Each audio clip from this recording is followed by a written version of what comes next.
On a quelque chose de commun tous, c'est cet ADN de la solidarité et de la générosité. Parce que les entrepreneurs ne sont pas que là pour aller gagner des profits. Une vie sans engagement est une vie fade. Qu'est-ce qu'on risque ? Obtenir du bonheur ? Le bien de tous et l'affaire de chacun. Vous écoutez Génération Bien Commun. Je suis Thomas Tixier et tous les 15 jours, je reçois un invité qui s'engage au service du bien commun. Ensemble, nous discutons de son parcours, de ce qui l'anime au quotidien et de ses actions concrètes en faveur de la société. Rejoignez-nous dans ce podcast pour découvrir des échanges sans tabou avec ceux qui osent s'engager.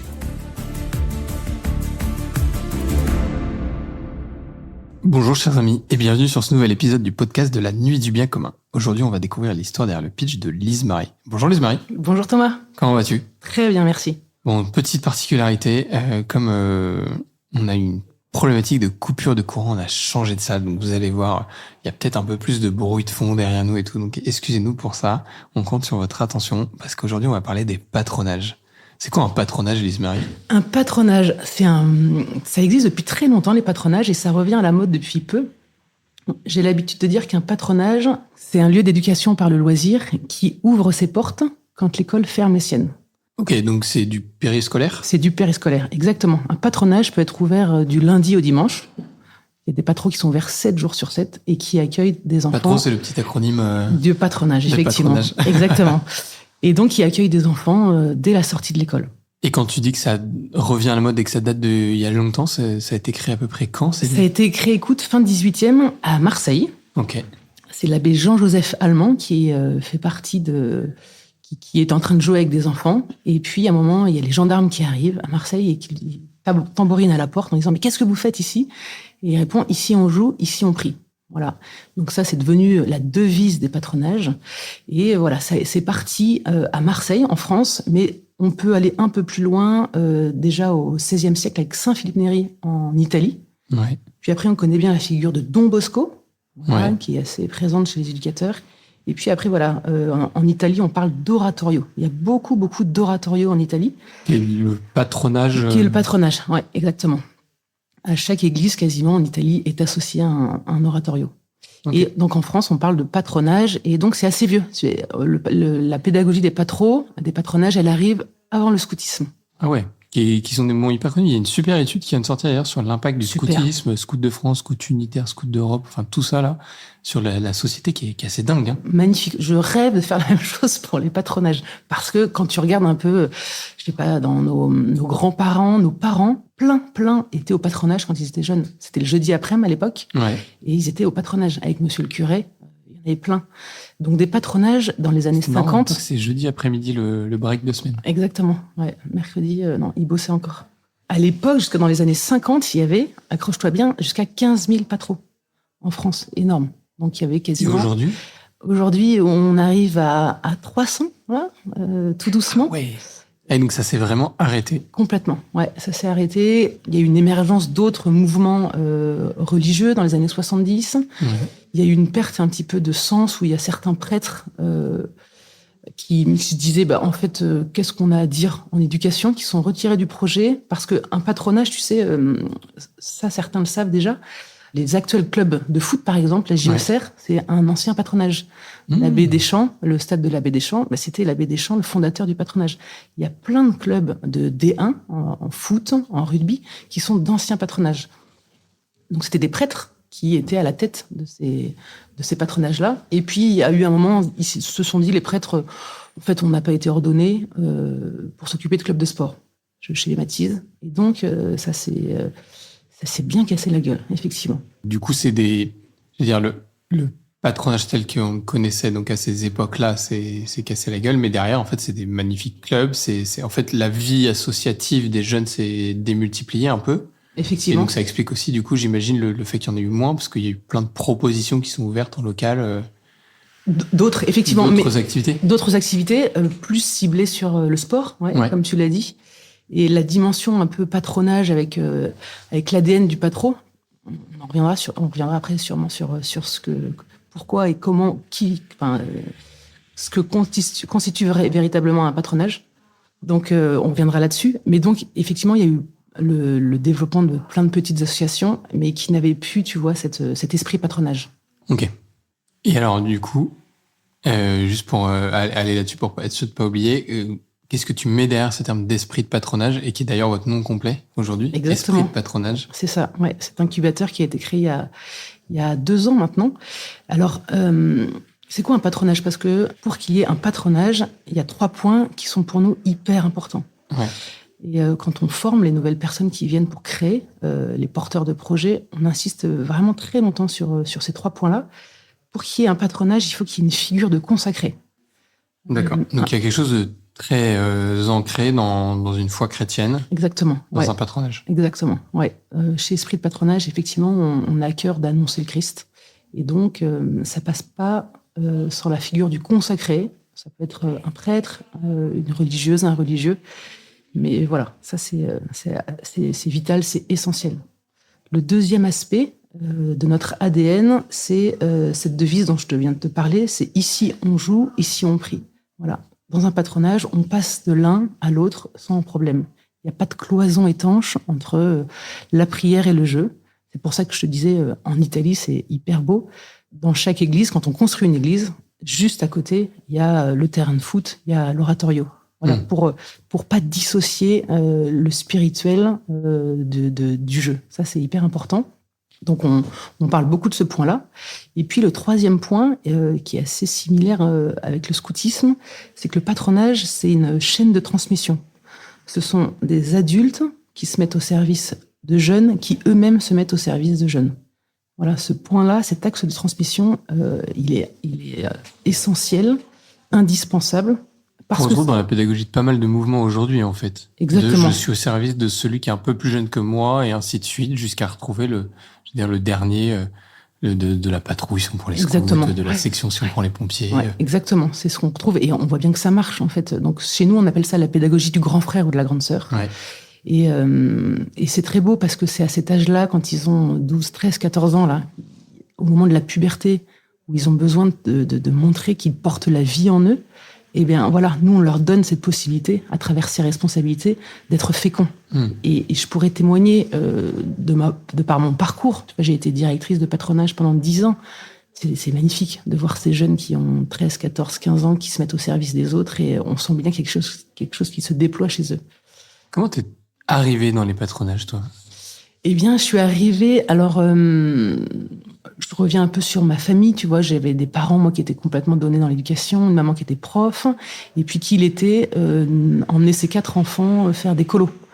On partait l'été tous ensemble faire. T'es parti où? On partait à Noirmoutier, une super colo. Joli coin de France. Ouais, très jolie. Une très belle île.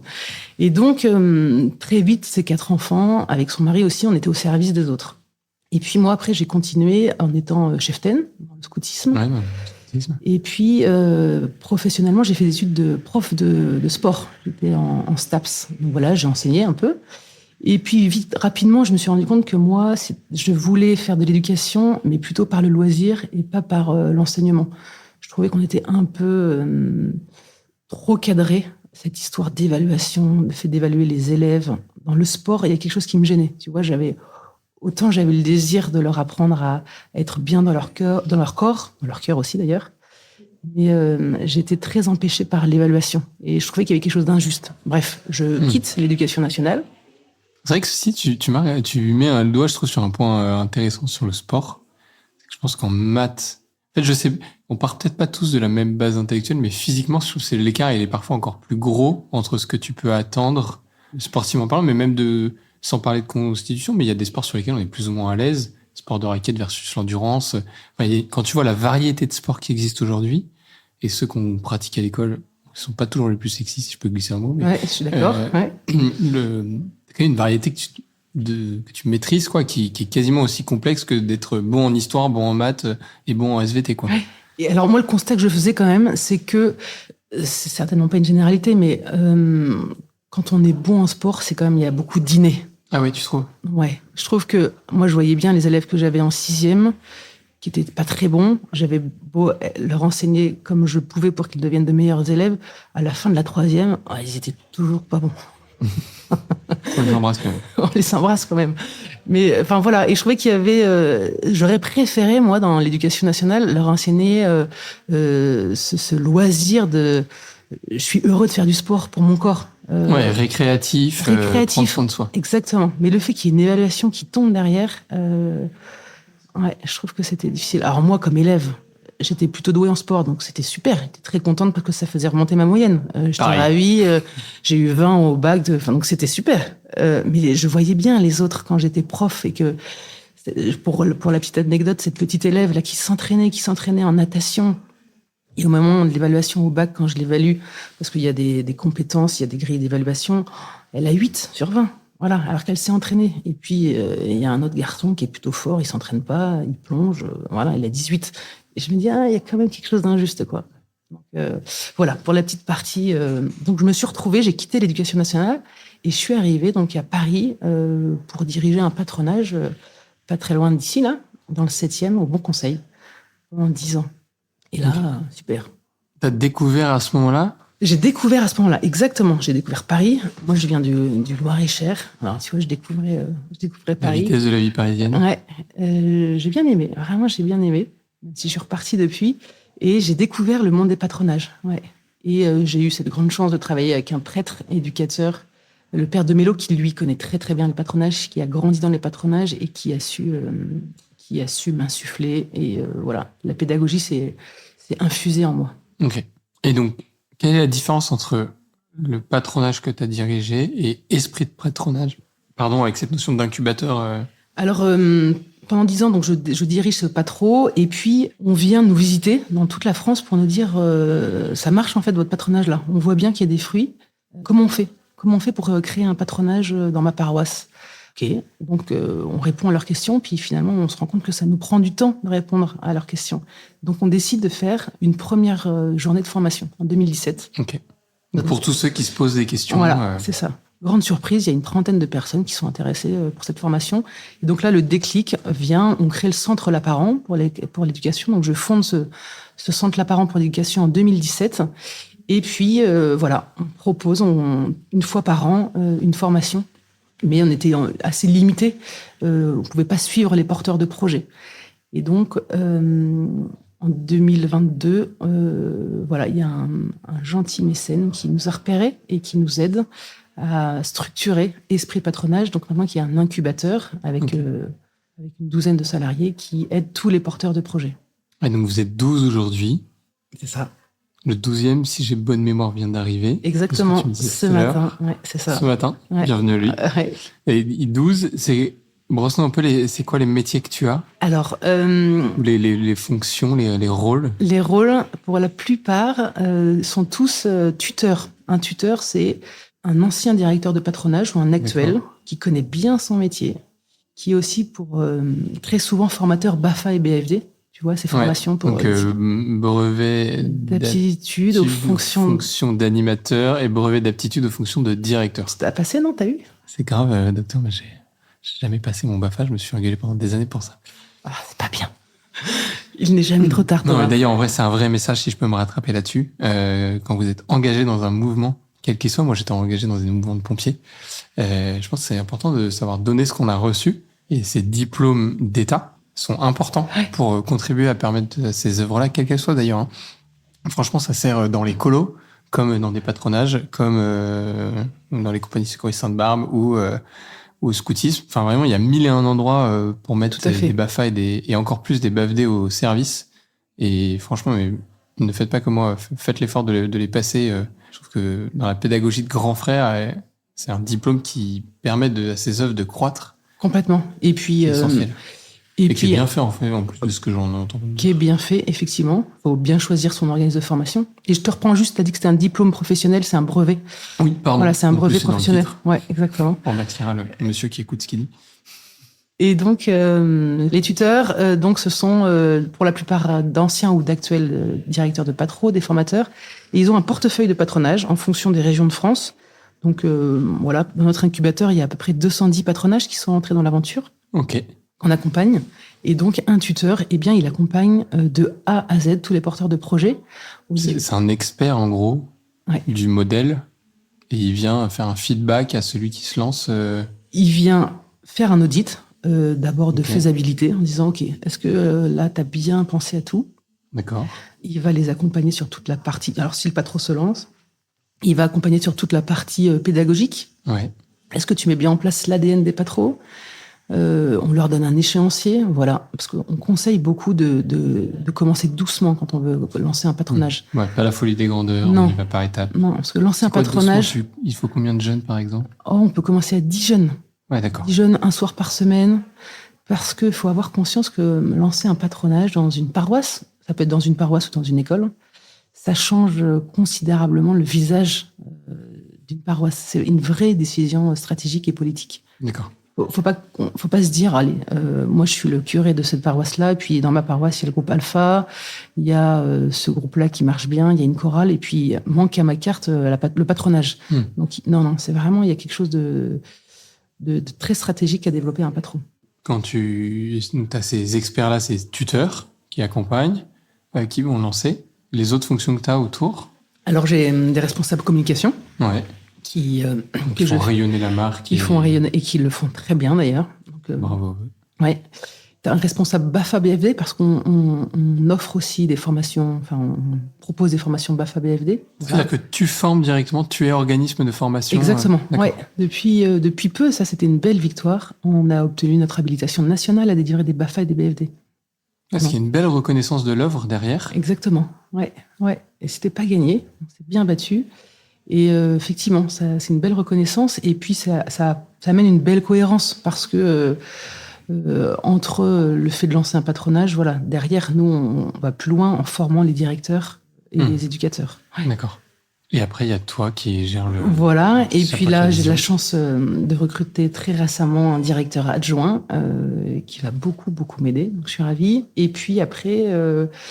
Voilà, une secrétaire comptable, mais en majorité, ce sont des experts tuteurs qui accompagnent les porteurs de projets. Et donc, vous déployez, donc tu accompagnes tous ces projets-là. Quand on se dit incubateur, si vous avez un lieu, ils se retrouvent tous dans le même endroit pour travailler ou ils sont tout le temps par monts et par vaux à visiter Eh bien, un peu les deux, mon capitaine. Effectivement, on se retrouve. Donc, ces tuteurs, ils sont dans toute la France parce qu'ils ont des régions. Il y en a un qui est à Marseille, par exemple, à Mâcon. Donc, tous les mardis, l'équipe se retrouve. Ici, là, à Paris. Et puis, le reste du temps, ils sont beaucoup, beaucoup en visite, effectivement. Le mercredi, là, c'est la journée patronage. Donc là, il y a plusieurs tuteurs qui sont en visite dans les différentes villes de France. Un moment de respiration un peu entre... on se retrouve en équipe, on travaille et on va déployer le modèle. Exactement, c'est ça. Et dans la manière dont toi, tu perçois les choses aujourd'hui, donc tu disais dans la méthodo, il y a la pédagogie, il y a l'approche, il y a l'esprit de patronage. Si demain, moi, je voulais lancer un patronage...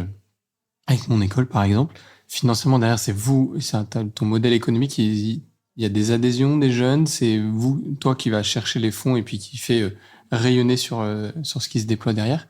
Comment vous êtes structuré par rapport à ça ? Alors, effectivement, on vient de lancer un fonds de dotation pour permettre justement aux patrons qui se lancent d'être un petit peu aidés au début. Parce qu'on s'est bien rendu compte que c'était une des principales difficultés. Mais alors, ce qu'on conseille au début, donc comme je te le dis, c'est de commencer doucement. Et donc, pas nécessairement d'avoir de salariés. Ce qui coûte cher, c'est les salaires. Donc, au départ, tu vois, si on ouvre une journée par semaine, il n'y a pas besoin d'avoir vous essayez de fonctionner avec des bénévoles. Oui, voilà, exactement. Donc, les premières années, c'est en bénévolat. Et ça marche bien parce que le principe du patron, c'est de l'intergénérationnel. Donc, il y a des grands-mères qui viennent, il y a des pères de famille. Enfin, voilà, il y a toutes les générations. Et le principe, c'est de ne pas épuiser ces bénévoles et de leur demander de faire 2 heures par semaine. Donc ça marche. Effectivement, après, quand le patronage grossit, et c'est un peu le cas de Mâcon, je ne sais pas si tu te souviens, mais quand j'étais montée sur la scène de l'Olympia, justement, j'avais pris cet exemple du patronage de Mâcon qui a ouvert ses portes, donc maintenant, qui commence sa 2e année. Eh bien, ça marche tellement bien qu'effectivement, ils sont en train de recruter une directrice. Et là, effectivement... donc ça va assez vite quand même. Et ben, alors là, c'était un projet incroyable. Ouais, ils sont à 70 jeunes. Ils ont commencé que le mercredi, l'année dernière. Et puis là, ils sont ouverts maintenant le mardi et le mercredi. Et vraiment, c'est une très belle expérience. J'en fais un petit coucou. On a des copains. La marraine de ma fille aînée habite à Mâcon. Ah, est-ce qu'elle va au patro ? Je lui mets un texto à la fin de cet enregistrement. Très bon. Et donc, oui, nous, on cherche des solutions pour financer les directeurs. Et puis, eux aussi, localement, les patronages, ils vont chercher à faire en sorte qu'il y ait des subventions qui tombent, parce qu'il y a des subventions de l'État qui peuvent aider. Il y a plein de dispositifs qui existent. Voilà, donc on aide aussi à ce niveau-là. Ok. Ouais, donc c'est vraiment t'as vraiment la logique d'incubateur. En tant que tel, ce sont pas les personnes qui viennent dans un écosystème un peu genre station F pour parler en très entrepreneurial, mais c'est vous qui vous déployez dans les localités auprès des bénévoles, de ceux qui veulent se lancer. Exactement, sauf que la condition quand même pour rentrer dans l'incubateur est d'avoir accès à tous nos outils qu'on donne. Tout est gratuit dans l'incubateur, tout est gratuit. C'est de venir à nos 2 jours de formation socle qui est sur les fondamentaux du Patro. Et là, tu vois, jeudi et vendredi dernier, c'était notre première de l'année. Il y avait 30... Et t'en fais combien des formations? On en fait 5 dans l'année. Donc j'ai 5 opportunités de venir 2 jours pour être incubé chez Esprit de Patronage. Exactement. Et puis on se délocalise aussi. L'année dernière, on a fait une formation à Angers. Et cette année, on ira à Marseille pour aller chercher parce qu'il y a beaucoup de patros dans le sud. Okay. Donc voilà. Donc on les voit quand même. Il faut se voir. Donc il y a cette formation de 2 jours qui permet quand même de bien poser les bases du patro et puis plus de rentrer dans le fond. Ces gens souvent, c'est drôle, ils viennent en se demandant financièrement comment on va faire. C'est des questions tout à fait légitimes. Et en fait, pendant 2 jours, on va chercher le fond et on leur explique ce que c'est que la pédagogie du patro. Le constat, c'est que beaucoup connaissent la pédagogie du scoutisme. Ouais. Et en fait, la pédagogie du patro, pas du tout. Vous êtes très différents? C'est il y a des tu vois, il y a des différences. Tu nous expliques là en 5 minutes la pédagogie du patro? Non, mais c'est pas si différent. Enfin, tu vois, je t'ai expliqué tout à l'heure le fait qu'il y ait un consacré, le fait qu'ici on joue, ici on prie, et puis les grands frères et grandes sœurs, ça fait partie vraiment de l'ADN d'un patro. Et puis après, contrairement au scoutisme, chaque patro et chaque directeur va avoir une liberté pédagogique de développer comme il l'entend. Tu vois, moi j'étais chez les SUF. Un groupe, Scouts unitaires de France, pour ceux qui l'ont. Merci, les Scouts unitaires de France. Dans mon groupe, un groupe scout à Montoire, c'est le même qu'à Blois. Enfin, on a tous la même pédagogie. C'est pas le cas, et c'est ça qui est chouette dans un patronage. Mais on va retrouver des similitudes, effectivement. Ouais, mais en local, je vais avoir une liberté créatrice. Complètement. Ouais, je vais pouvoir. J'ai juste un squelette, en gros. Ouais, exactement. Ou le squelette, c'est ça. C'est allez-y, écrivez votre coutumier. Comment vous faites passer les rites dans votre patronage? Comment les traditions sont vécues? Ouais. On leur demande d'abord de vivre avant d'écrire leurs règles, ce coutumier. Et puis, comment vous mettez en œuvre cette pédagogie des grands frères et grandes sœurs? Donc, à Mâcon, par exemple, les grands frères et les grandes sœurs, ils s'appellent les flèches. Au Bon Conseil, ils s'appellent les grands frères et les grandes sœurs. Ils n'ont pas de nom. Liberté à chacun de trouver la pédagogie, mais tout en respectant ça, le jeu et la prière, la place du consacré, et puis cette responsabilité qui est donnée à ces grands frères et grandes sœurs. C'est quoi le profil d'enfants qui viennent dans un patronage ou de jeunes? Tous les jeunes viennent dans un patronage. Enfin, il y a pas un profil en particulier. Je te disais là tout à l'heure en début d'émission que un des buts quand même, c'est de le faire rencontrer le Christ par les loisirs. Mais on fait pas que du loisir pour le loisir. Et ces gens qui viennent dans un patronage, c'est des gens qui poussent pas à la porte d'une église, clairement. Ils viennent parce qu'on leur rend d'abord un service. Moi, je vois bien ici, au Bon Conseil, quand on a mis en place le ramassage scolaire, on a vu arriver plein d'enfants différents parce qu'on rendait un service aux parents. Donc, effectivement, il n'y a pas un profil type. À partir de 6 ans, alors il y a des mini-patros qui peuvent débuter quand on a 3 ans, mais à partir de 6 ans, tous les styles, vraiment tous les styles. Et c'est ça qui est chouette, c'est que c'est ouvert à tous. Et comment, du coup, tu te perçois pas ou t'es pas perçu de l'autre côté, parce que toi, on peut comprendre que tu sois aligné avec ça, en termes de prosélytisme par rapport entre eux, la dichotomie du service que tu rends. Typiquement, là, tu parlais de ramassage scolaire. Et ce qui est présenté derrière. Alors, on voit que tu es transparente, c'est pas caché, donc de toute façon, il n'y a pas de surprise quand on arrive. Mais comment les gens le perçoivent et vivent justement ce rapport-là fort qu'il y a dans votre ADN, mais qui partagent eux peut-être pas l'extérieur. Tout à fait, ouais, effectivement. Et comme tu viens de le dire, on est complètement transparent. On se cache pas, on dit qui on est. Et pour la plupart des patronages, on prend le temps, comme dans un établissement scolaire où on prend rendez-vous avec les parents pour qu'ils soient bien OK avec ce qu'on propose. Notre projet éducatif, c'est ça, vous êtes bien OK avec ça, très bien. Mais bien sûr, la liberté intérieure de chacun, le fort interne de chacun, on n'y a pas accès. Donc jamais on peut obliger un enfant à prier. En revanche, on lui demande d'être présent quand il y a des temps de prière. Et puis après, chaque directeur va trouver un peu comment... non, il y a une annonce de la foi, effectivement, mais tout en respectant l'autre. Moi, j'ai eu beaucoup d'enfants qui étaient juifs, musulmans, athées. Voilà. Mais le retour que j'ai, c'est que les parents, à partir du moment où on les prend pas, ils sont au courant, on est transparent, ça se passe bien. C'est quoi la question où t'as je me projette dans la société, j'ai le sentiment qu'il y a un peu un mouvement de bascule en ce moment. Avant, il y avait un côté très... une laïcité très... avec une forme un peu de mur, en mode on est laïque, et donc c'est une opposition à ceux qui ont une spiritualité, une foi, quelle qu'elle soit.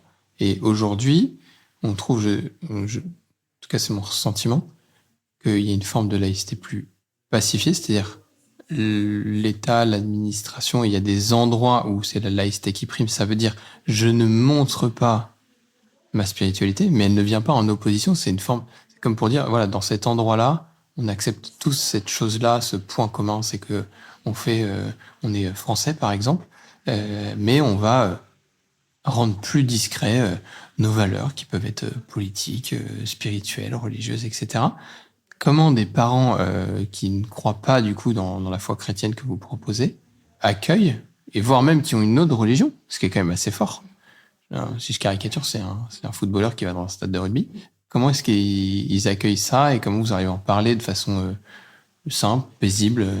Eh bien, je pense que, tu vois, quand tu me poses cette question, j'ai vraiment plein de parents qui viennent en tête là. Je pense qu'ils sont d'abord touchés quand ils viennent dans un patro par la qualité éducative des éducateurs. Ils se rendent compte vraiment que les éducateurs sont de vrais éducateurs. C'est pas très sympa ce que je vais dire, mais certains éducateurs, souvent dans certaines municipalités, le font pas par vocation. C'est un peu une voie de garage d'être éducateur, et donc ils ont pas Pourquoi ? Parce que il y a pas beaucoup de problématiques d'accès, il y a beaucoup de demandes. Qu'est-ce qui fait que tu trouves que c'est une voie de garage ? Alors, pour bien être clair, hein, pas chez nous, hein, c'est pas une voie de oui, garage. Non, ce que je veux dire, mais qui a du coup, je comprends ce que tu veux dire. Parce que c'est mal payé. Le fait que ce soit une voie de garage, il y a un décalage entre ceux qui le font par vocation et ceux qui le font par opportunité. Parce que je pense que c'est mal payé d'être éducateur. Tu vois, ce qu'on appelle les animateurs dans les centres aérés des municipalités. Voilà, c'est pas hyper bien payé. Et je pense que là, il y a pas du tout de vision éducative. Il y a pas d'ambition éducative. Il y a pas d'exigence. Et chez nous, eh bien, on est très attentif à ça. On essaye de faire en sorte que l'éducateur, il ait ce regard, ces antennes éducatives, et qu'il soit capable, tu vois, à la fin d'une journée de patro, d'aller voir les parents en disant « Voilà ce que j'ai vu de beau aujourd'hui chez votre enfant ». Imagine, les parents, ils sont athées, ils sont pas cathos, qu'on vienne leur dire quelque chose de positif chez leur enfant, ça les touche. Donc ils adhèrent. Ils vont pas adhérer à la foi, mais ils vont adhérer à notre vision éducative et notre exigence. Et ça, beaucoup de parents m'ont témoigné. Voilà, nous, dans un patro, il faut qu'il y ait de l'ordre dans un patro parce que ça témoigne de ce monde unifié qu'on a envie de faire vivre. Est-ce que tu mets derrière le mot ordre ? Tout simple, voilà, un exemple, il n'y a pas de manteaux qui traînent partout. Il y a des porte-manteaux, et sur les porte-manteaux, on met les manteaux. Donc on explique aux enfants, il y a les porte-manteaux rouges pour les garçons, les bleus pour les filles, ou inversement. Donc on explique les choses. Et je me souviens d'une mère de famille qui m'avait dit « Mais Lise-Marie, dans ce centre aéré-là, c'est n'importe quoi. Les éducateurs sont sur leur téléphone, tout le monde marche sur les manteaux, il n'y a pas d'ordre. » Et je pense que, voilà, tu vois, avant de venir chercher cet aspect spirituel, ils viennent chercher une certaine cohérence éducative. C'est intéressant ce que tu dis. J'ai eu l'opportunité de déposer la fille de copain pour rendre service là, dans son école maternelle. Et donc, la règle chez eux, c'est que t'emmènes l'enfant jusqu'au portail et puis après, il marche jusqu'à sa classe. Et j'ai pu la voir parce que sa classe était dans l'axe de la porte à 200 mètres. Donc, je la vois rentrer dans sa classe, enlever son manteau, enlever son cartable et aller s'installer à sa table en disant bonjour à sa maîtresse. Et moi, là où étaient mes enfants, je devais les accompagner jusque dans le couloir, accrocher leur manteau. J'étais très, en gros, et tu vois, sortir les affaires du sac et puis faire une passation directe avec la maîtresse. Alors, je trouve qu'il y a des éléments qui sont bien, parce que ça donne aussi un moment d'échange entre les parents et le professeur. Et en même temps, de l'autre côté, c'est vrai que j'ai vu une dimension j'ai trouvé plus forte pédagogiquement pour l'enfant, parce que l'habituant à une forme de maturité, de prise de responsabilité, à des trucs de son petit niveau. Tout à fait. C'est vrai qu'en fait, même à 4 ans, tu es capable d'enlever ton manteau et de l'accrocher sur un porte-manteau. Tu es capable d'ouvrir ton cartable et de prendre, on va pas se mentir, à 4 ans, il y a un truc dedans. Donc tu prends le cahier qui est dedans et d'aller le poser sur ta table. Et en fait, c'est vrai que j'ai été touché par ça parce que je trouve qu'il y a un engagement dans la pédagogie qu'on retrouve aujourd'hui, qui est fort Et on le retrouve dans pas mal de choses, et l'étude notamment sur le scouting dont on parlait, pour moi, est une vraie preuve quand aujourd'hui on arrive à s'attacher à ce qu'on fait vivre à nos jeunes dans la société. Je dis nos jeunes, le mec a 72 ans. Non, mais en vrai, je trouve qu'on s'attache aussi à la valeur de ce qu'on transmet aux générations futures. Tu vois, le rapport à la nature. On parle beaucoup d'écologie aujourd'hui. Je pense que moi, ma génération, j'ai eu la chance de vivre en pension, donc j'avais un contact avec la nature, mais sinon, j'étais dans des cours bitumés. Aujourd'hui, on parle beaucoup de... Moi, je vois mes enfants, ils vont faire des journées à la ferme, je trouve ça génial. Mes enfants, 2 ou 3 par an. Donc, en fait, leur rapport à la nature est bien plus fort Il change, ouais. aujourd'hui. Et donc, il y a une vraie vision pédagogique que je vois arriver qui me semble être un peu un renouveau. Oui, tout à fait. Oui, effectivement, on le sent bien. Et cette expérience-là, on l'a fait aussi grâce au camp. On parle des patronages qui sont un peu plus dans les milieux citadins, parce qu'il y a des patronages dans les milieux ruraux où là, cet accès à la nature, il est plus facile, plus évident. C'est pour ça que dans un patro, dans la pédagogie du patronage, le fait de partir de chez soi, le fait de partir en camp, le fait de partir en montagne, au bord de la mer. Pendant les vacances, ouais. 10 jours, 15 jours, ouais, exactement. Vous emmenez tous les jeunes. On emmène tous les jeunes, ouais, du patro. Donc une grande colo. Une grande colo, exactement. Ça peut être, et là encore, c'est tout à fait différent en fonction des patronages. Ça va être des camps de 20, 30, 40, 50, 60 jeunes, enfin, une semaine, 15 jours. Tu vois, chacun a fait selon ce qu'il peut faire. Et c'est effectivement là, on va essayer de faire vivre à ces jeunes-là toute cette dimension dont tu viens de parler. Ouais. Et puis voilà, quoi de mieux que d'être à la montagne et de contempler. Parce que le constat, tu vois que... Il y a être à la mer et contempler. Effectivement. Et le constat que je faisais, tu vois, les petits Parisiens que j'ai emmenés en camp, à la montagne à Saint-Jean-d'Arve. Saint-Jean-d'Arve, c'est magnifique. C'est où ? C'est au-dessus de Saint-Jean-de-Maurienne, en Savoie. Et il y a les belles aiguilles d'Arve qui sont assez connues. Et se rendre compte qu'au bout de 4 jours, ces jeunes-là, ils n'avaient pas encore levé le nez au ciel, ils n'avaient pas encore vu ces aiguilles, quoi. Ils contemplaient pas, ils regardaient pas. Et donc là, prise de conscience en disant aux éducateurs le soir, en fait, il y a un problème. C'est à nous, les éduquer, là. Il faut qu'ils lèvent absolument les yeux parce qu'ils lèvent pas les yeux. Ok, demain. Et donc on a changé après notre programme de camp où maintenant, les années d'après, à peine arrivés, le lendemain, ils partaient faire une randonnée parce qu'il fallait qu'on leur fasse lever les yeux au ciel. C'est beau ça d'arriver à faire grandir ces éléments dans la pédagogie, de se remettre en question en fait. Oui, tout à fait. Ouais. T'arrives aujourd'hui en déployant autant de modèles avec tes tuteurs et tout à toujours écouter un peu finalement en fait l'éducateur qui a repéré que les jeunes ne levaient pas les yeux pour le remonter, retravailler et irriguer le modèle dans l'autre sens, en redescendant. Alors effectivement, ouais, les éducateurs qui sont bien câblés, qui arrivent à voir ça. Donc ça, c'est aussi notre rôle quand on est directeur, d'affûter leur regard éducatif, leur dire qu'est-ce que tu vois chez le jeune. C'est pas simple, hein, parce qu'en plus maintenant on passe son BAFA à 16 ans, donc c'est assez jeune. Mais c'est ça qui est hyper challengeant. Moi, quand j'étais... J'ai une digression juste pour devenir éducateur. Il faut juste avoir le BAFA. Ouais, alors dans les patros, ouais, effectivement. Nous, on les appelle éducateurs parce qu'on trouve que ça a beaucoup de sens, ce terme d'éducateur, même si le terme animateur, c'est beau aussi. On parle de l'âme derrière, mais voilà, on fait une petite progression, nous, entre un animateur qui sait faire jouer les enfants, entre un éducateur où il a une vraie responsabilité éducative et il a une vision et une ambition pour les jeunes qui lui sont confiés. Une vraie pédagogie derrière à intégrer, quoi. Et puis après, on lui demande de devenir un apôtre. Mais en tout cas, pour devenir éducateur, effectivement, il faut passer son BAFA. Et ça, c'est à partir de 16 ans. Et l'enjeu, quand on est directeur de patronage, c'est... voilà, comme je l'ai déjà dit, mais c'est de viser une ambition éducative. Qu'est-ce que je vois chez ce jeune ? Tu vois, quand on part en camp, au bout de 3 jours, on réunit tous les animateurs et ils savent qu'on va leur poser 2 questions. Qu'est-ce que je vois chez ce jeune et quelle est mon espérance pour lui ? Quand tu as 16 ans, tu te dis, waouh, là... il faut pas que je me rate parce que cette réunion, elle est devant tout le monde. Si je suis juste capable de dire, ce jeune, il est trop mignon, il est trop chou, ça va pas aller très loin. Donc, tu vois, on a une exigence pour eux qui est assez marquée. J'essaie de rendre le truc un peu concret. Donc, qu'est-ce que je vois ? C'est, il est ouvert, il est impliqué, il s'engage, il est responsable, il est désinvolte. Voilà, c'est ce que je vois. Aussi... Son comportement, son caractère, positif, négatif. Ouais, effectivement. Okay. Ouais. Et mon espérance, c'est j'essaie de projeter Sur ce jeune, une amélioration de ce qu'il est aujourd'hui, c'est ça ? Ouais, exactement. J'espère pour lui, plus tard ou pour la fin de ce camp, qu'il soit capable de rendre service. Parce que j'ai vu que ça, c'était sa difficulté. Et vraiment, j'espère. Et donc, voilà, le camp qui va durer 15 jours, 3 semaines, c'est un moment privilégié pour que les choses passent. Voilà, donc tu vois, tout de suite, on essaye de mettre du concret dans ce qu'on espère pour eux.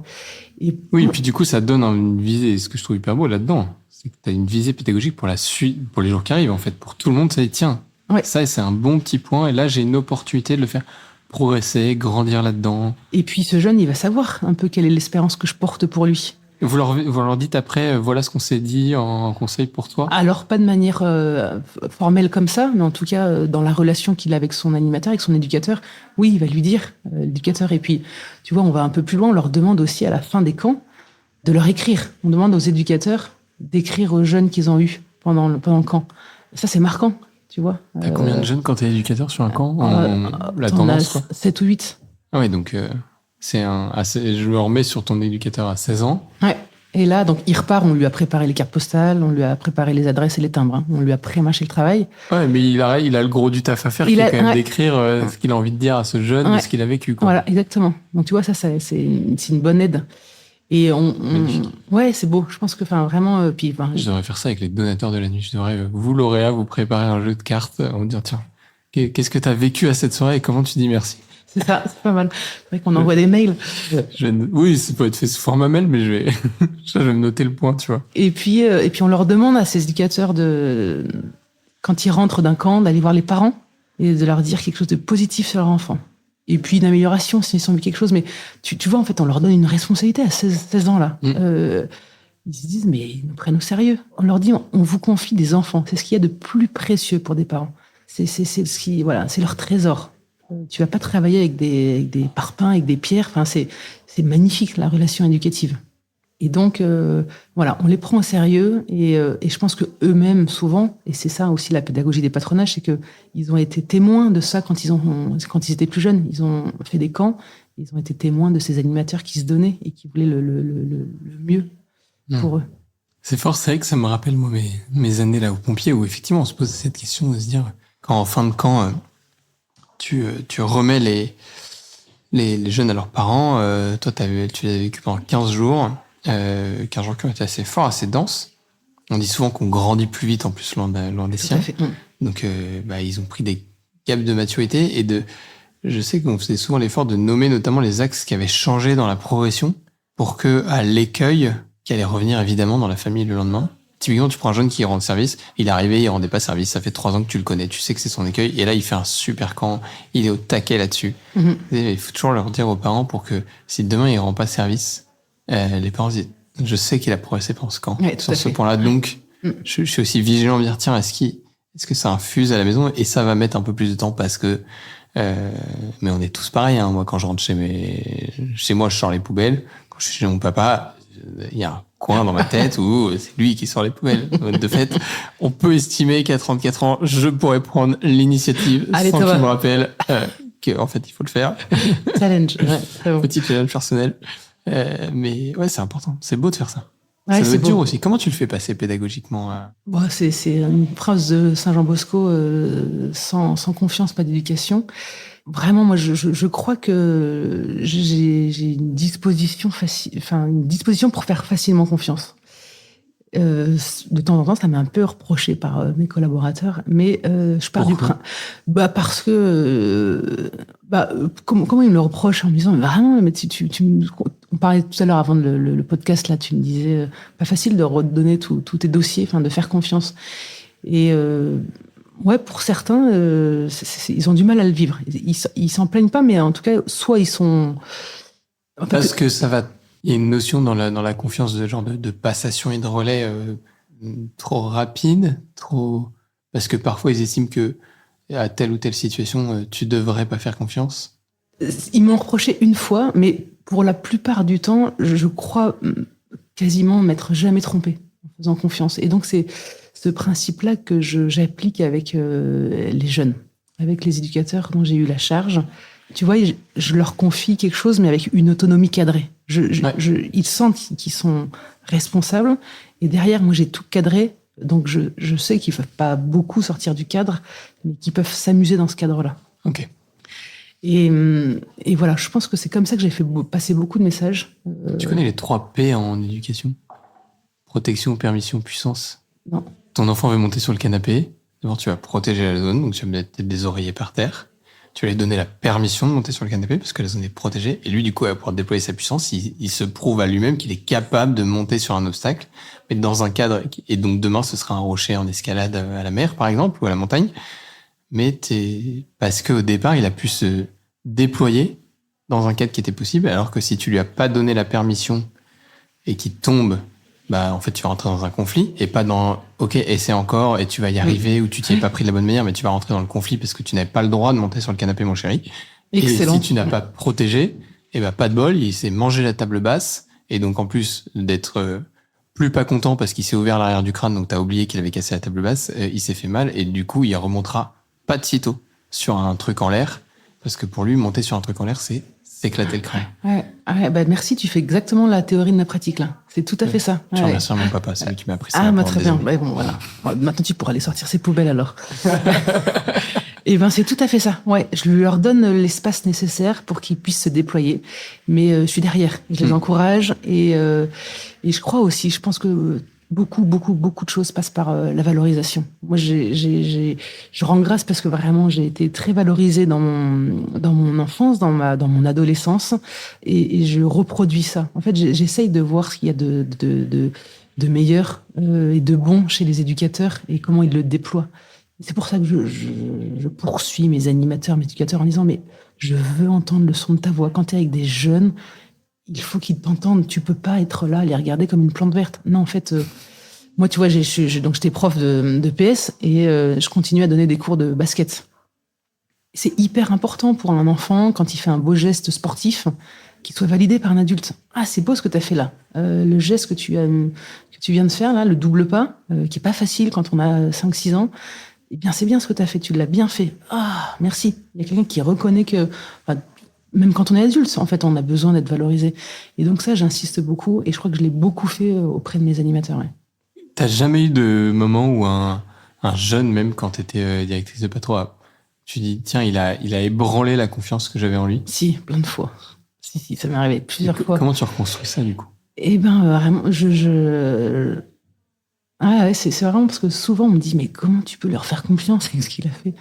Je pense que c'est notre rôle quand même. Enfin, c'est tout le propre de l'éducation, en fait. Sinon, on n'éduquerait pas s'ils étaient parfaits. Donc c'est un pari, en fait. Mais oui, c'est un pari. Tu sais que ça va pas marcher. Et puis, je sais que. Et t'attends le moment où ça marche. Ouais, ça marche. Et puis, je sais que je vais être déçue. Enfin, dans l'éducation, on est déçu. T'es déçu par tes enfants, j'imagine, bien des fois. Enfin. Moi, les miens, ils sont merveilleux, tout se passe bien. Et en fait, si tu sais que tu vas être déçu, mais c'est bien pour ça qu'on fait de l'éducation. Sinon, ils seraient tous parfaits, ça serait super. Ouais, et puis en fait, l'échec et l'erreur, c'est OK. Ouais, c'est OK, exactement. Et donc, quand ils ont en face d'eux quelqu'un qui redonne cette confiance, cool. Et ça, vraiment, ça, c'est ce que j'aime beaucoup, beaucoup, beaucoup faire. Ouais. Je te rejoins, ça me rappelle des réminiscences de confiance. Moi, c'est un truc que j'ai toujours aimé faire quand j'étais justement dans les compagnies secouristes sans arbre, c'est quand t'as une cassure de confiance, c'est de faire l'effort en tant que l'aîné, donc le grand frère à l'époque, ou l'adulte, de redonner assez rapidement la confiance sur un truc assez similaire ou un tout petit peu plus élevé pour dire, OK, tu t'es planté, donc je vais prendre ça pour une erreur et c'est OK de se planter. Maintenant, vu qu'on a pu en parler, qu'on a débriefé et qu'on est OK sur le fait que c'était pas la bonne manière de faire, je te refais confiance. Et je trouve que là, si tu réussis l'action, t'es face à un gars qui progresse.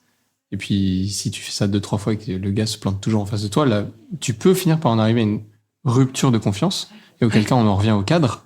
Qu'est-ce que le cadre dit quand, pour la énième fois, tu romps la confiance ou que vraiment l'acte est grave? Et du coup, tu reviens au cadre de, en fait, le cadre, il était clair avant. Donc, t'as plus développé ta puissance, tu la développes pas dans le bon axe. Je reviens à la protection ou à la permission ou à la protection que j'ai mis. Mais le tout pour que tu continues à grandir.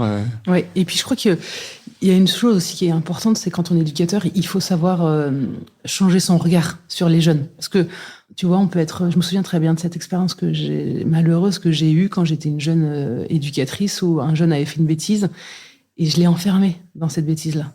C'est vrai, avec un collaborateur aussi pour moi. Ouais, c'est vrai, ouais. Alors que, voilà, il avait eu sa sanction, il avait fait sa sanction, qui avait révélé l'erreur qu'il avait pu faire. Et normalement, après, c'est fini. En fait, quand la sanction est faite, tu changes ton regard et puis ça y est, tu redonnes ta confiance. Et ça m'a marqué, moi. Je me souviens qu'il était venu me voir en me disant, mais Marie, en fait, je vois bien que dans ton regard, ça n'a pas changé. Waouh, en gros. Et là, je me suis dit, effectivement, en fait, j'ai pas le droit d'avoir un regard assassin sur ce jeune qui a fait sa sanction. Ça m'a beaucoup appris. Et donc, je leur dis, on change de regard. Il faut être capable de changer son regard effectivement, sur un collaborateur qui a mal fait. Je pense que la prière m'aide beaucoup quand même. Je pense que c'est pas mes propres forces, pour le coup. Mais en tout cas, consciemment, je me le dis. OK, allez, passe à autre chose, là. Ça sert à rien d'être dans la rancune. Et puis, tu t'es là pour redonner confiance. Donc, tu redonnes ta confiance. Ouais.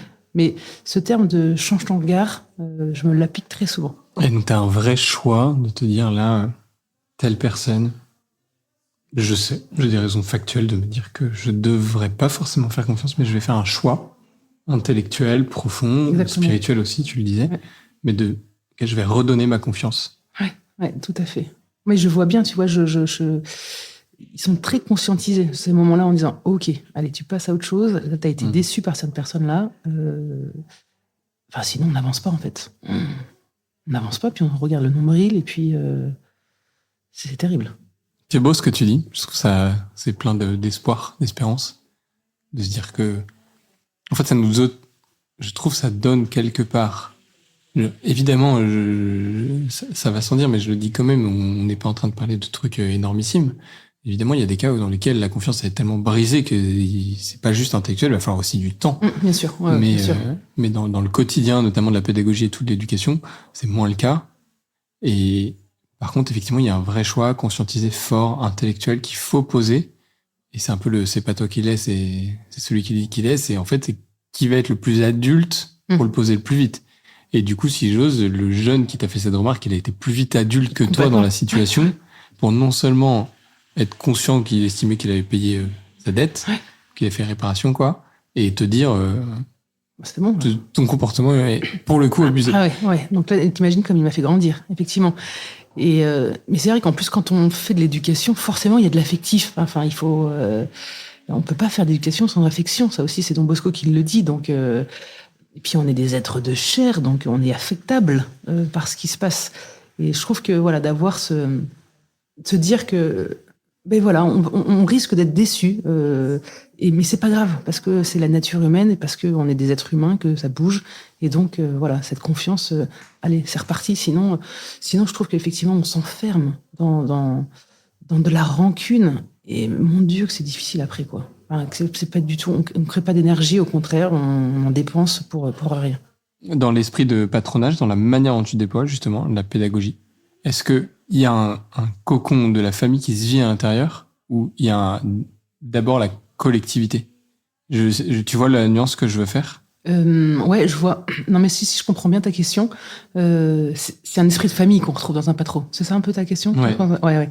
Non, c'est tout à fait un esprit de famille qu'on retrouve dans un patro parce que tu vois, il y a une grand-mère qui vient rendre service à un patronage. Il y a des parents, un père de famille qui vient et puis qui dit, bah moi, si vous voulez, pendant 1 heure, je peux venir, ça à Macon, ça, je peux venir donner des cours de foot. C'est une sorte de communauté qui se vit. Il y a quelque chose de communautaire. Au début, dans la journée de patron, on va donner des nouvelles de la famille. Un tel, il est pas là parce que voilà, tu vois, donc il y a vraiment cet esprit-là. Comment tu récupères ces informations-là? C'est parce que tu as un lien facile avec les familles? Oui, ouais, exactement. Tu sais, un tel, il va pas venir aujourd'hui parce que il a perdu sa maman. Enfin, non, pas ça, mais non, mais c'est déjà arrivé pour le coup. Mais oui, on donne des nouvelles de manière assez simple dans un patro. Ouais. C'est chouette ça. Ouais.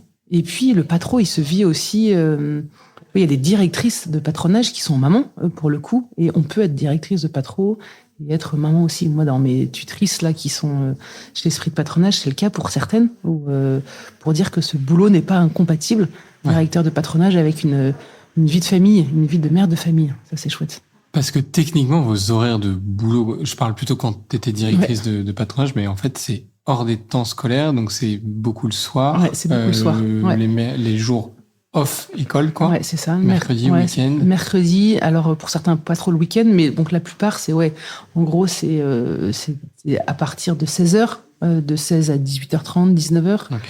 Et le directeur, il arrive avant pour préparer. Le mercredi, c'est souvent toute la journée. Donc oui, effectivement, c'est pas simple, mais c'est possible.